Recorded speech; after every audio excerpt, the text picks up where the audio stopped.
प्रधानमंत्री नरेंद्र मोदी और राहुल गांधी प्रचार युद्ध में जुटे हैं। दोनों सियासतदान लगातार अगले दौर के चरण को धार दे रहे हैं, लेकिन अब उन्हीं के बयानों ने बीजेपी और कांग्रेस की मुश्किल बढ़ा दी है।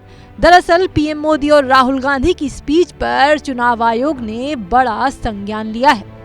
आदर्श आचार संहिता के उल्लंघन मामले में इलेक्शन कमीशन ने भाजपा और कांग्रेस को नोटिस भेजा है, जिसका जवाब बीजेपी अध्यक्ष जेपी नड्डा और कांग्रेस अध्यक्ष मल्लिकार्जुन खड़गे से मांगा गया है।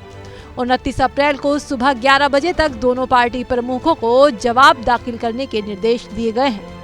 बीजेपी और कांग्रेस ने एक दूसरे पर धर्म, जाति, समुदाय और भाषा के आधार पर नफरत और विभाजन पैदा करने के आरोप लगाए हैं। बीजेपी ने चुनाव आयोग से की शिकायत में कहा है कि राहुल गांधी देश में गरीबी बढ़ने का झूठा दावा कर रहे हैं, देश को भाषा के आधार पर उत्तर दक्षिण में बांट रहे हैं, जबकि कांग्रेस ने जो शिकायत की है उसमें पीएम मोदी के संपत्ति का बंटवारा वाले बयान पर एक्शन लेने को कहा है।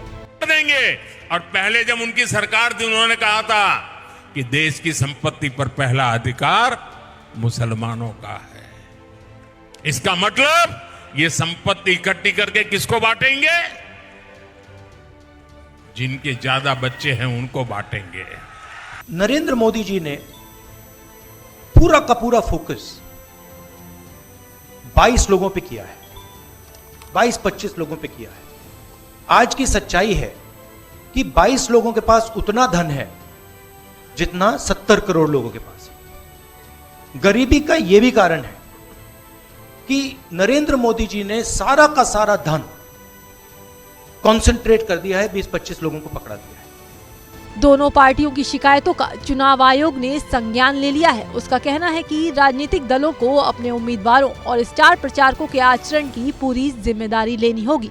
खासकर उच्च पदों पर बैठे नेताओं के भाषणों के गंभीर परिणाम हो सकते हैं। बहरहाल अब देखना यह है कि चुनाव आयोग दोनों पार्टी प्रमुखों के जवाब से संतुष्ट होता है या नहीं, या फिर कोई बड़ी कार्रवाई करता है।